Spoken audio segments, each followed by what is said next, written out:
વાપીને 22 કરોડના ખર્ચે અત્યાધુનિક કનુ દેસાઈ ઓડિટોરિયમ તો મળી ગયું, પણ તેના લોકાર્પણમાં વિકાસ કરતા વિખવાદનો અવાજ વધુ ગાજ્યો છે.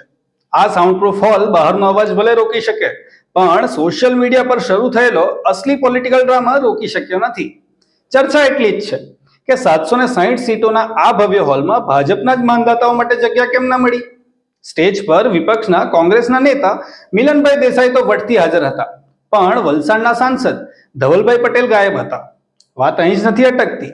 ભાજપના જિલ્લા પ્રમુખ હેમંતભાઈ કંસારા, જિલ્લા પંચાયતના પ્રમુખ અને મંત્રી નરેશભાઈ પટેલ પણ આ આખા લિસ્ટમાંથી સાફ થઈ ગયા હતા.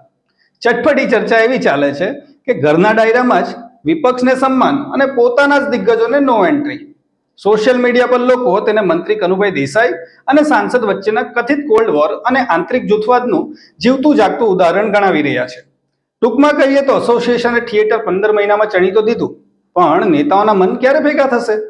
સ્ટેજ પર નાટકો તો પછી શરૂ થશે, પણ અસલી સસ્પેન્સ થ્રિલર અત્યારે વોટ્સએપ ગ્રુપોમાં સુપરહિટ થઈ ગયું છે.